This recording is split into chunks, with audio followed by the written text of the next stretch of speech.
Olá, adoradores! O título deste salmo é simplesmente um salmo de Asaf. Este é o primeiro dos salmos de Asaf na ordem do saltério. A palavra saltério na Bíblia é usada de duas formas. Originalmente para se referir a um instrumento musical de cordas, mas também é usada para se referir ao conjunto dos 150 salmos. Asaf era um dos mestres do canto do santuário, um grande cantor e músico da era de Davi e de Salomão, e também um profeta em suas composições musicais. A cada 7 anos, durante a festa dos tabernáculos, os sacerdotes deveriam ler a lei de Deus ao povo, explicando seu significado. É possível que este salmo tenha sido escrito exatamente para esta ocasião.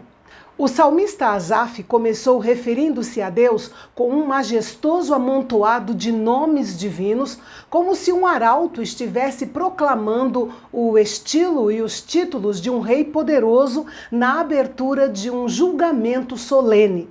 Cada nome tem sua própria força de significado. Neste salmo poderoso, a cena imaginada é de uma teofania, ou seja, Deus aparecendo visivelmente em fogo e tempestade no Monte Sião para julgar toda a terra, desde o Oriente até o Ocidente, começando pelo seu próprio povo, Israel. O fogo é o emblema da sua justiça em ação, e a tempestade é um símbolo do seu grande poder. Este salmo trata diretamente do julgamento de Deus sobre Israel, porque é a nação unida a ele em aliança, mas, por extensão, tem em vista todos os moradores da terra. Muitos séculos depois, o apóstolo Pedro descreveu o mesmo princípio. Veja só. Porque chegou o tempo de começar o juízo pela casa de Deus. E se começa por nós, qual será o fim daqueles que não obedecem ao evangelho de Deus?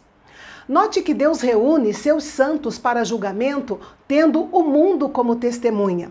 Claro que preferimos que ele lide com os pecados do seu povo em particular, mas se eles não ouvirem a sua correção, chegará o dia em que ele tratará dos seus pecados, tendo os moradores da terra como sua audiência. É importante lembrar que nós, os cristãos, não enfrentaremos um julgamento relacionado ao nosso destino eterno, pois nós já confiamos em Jesus e em sua obra na cruz e fomos salvos. Mas nós enfrentaremos o que Paulo chamou de tribunal de Cristo, onde entendemos que é por uma questão de recompensa, onde serão julgadas as nossas obras e as motivações dos nossos corações. Deus inicia o julgamento do seu povo repreendendo-o por causa do seu ritualismo e da repetição vazia das suas cerimônias religiosas. A devoção deles era fiel, mas não passava de ações rotineiras. Note que, na nova aliança, já não oferecemos sacrifícios de animais, mas ainda somos tentados a praticar os nossos deveres cristãos num espírito de ritualismo. Isso deve ser intencionalmente evitado. Deus não se agrada de ritualismo. Aliás, esse foi o pecado dos fariseus e que Jesus combateu fortemente. De fato, o ritualismo não agrada a Deus. Quando um israelita oferecia um sacrifício ao Senhor, ele não estava oferecendo algo que Deus não tinha. Os animais que eram levados ao sacerdote pertenciam ao Senhor muito antes dos adoradores sequer os terem visto. O mundo e tudo o que nele há pertence a Deus, e nós não temos nada que não seja dele para lhe oferecer. O sacrifício existia por causa da pessoa e não por causa de Deus. Algumas das religiões pagãs daquela época ensinavam que os deuses e deusas alimentavam-se dos animais que o povo sacrificava. Mas essa ideia não fazia parte da religião de Israel. Por isso, o Senhor descreveu o que lhe agradaria mais do que qualquer ritual de sacrifício. Ele queria um coração agradecido, uma vida de obediência e uma confiança viva nele. Deus não se importa com pompa e ostentação. Ele valoriza mais a oração de um coração quebrantado do que qualquer outro tipo de ritualismo ou formalismo. A partir do versículo 16, Deus se volta para os israelitas ímpios, para julgá-los por sua desobediência. Deus reprovou a atitude daqueles que falavam a sua palavra, enquanto sua vida mostrava ódio e desrespeito por essa mesma palavra. Eles aborreciam, ou melhor, odiavam a disciplina. Isso significava que eles rejeitavam um modo de vida ordenado e responsável, segundo a palavra de Deus.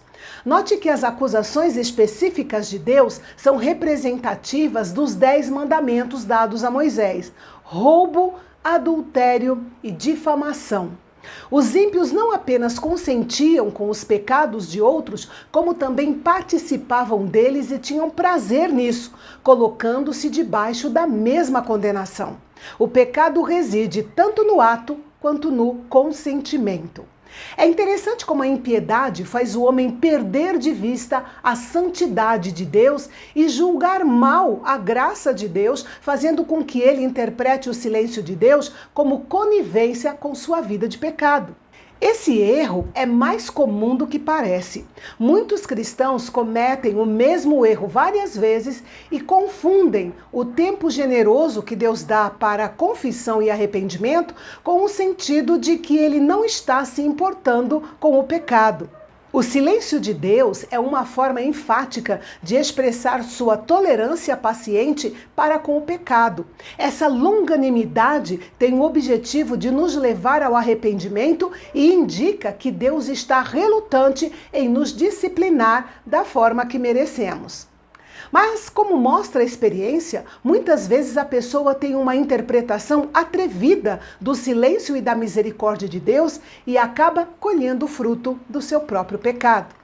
E os 2 últimos versículos deste salmo mostram que, graciosamente, Deus oferece àqueles que o esquecem uma oportunidade de considerar e mudar seus pensamentos e seus caminhos, antes que ele venha até eles para aplicar o julgamento descrito nos primeiros versículos deste salmo.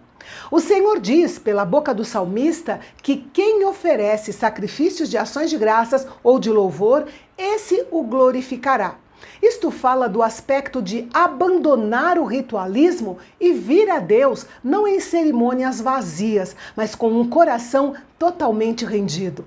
É preciso abandonar a hipocrisia e a maldade e se achegar a Deus em confissão e arrependimento.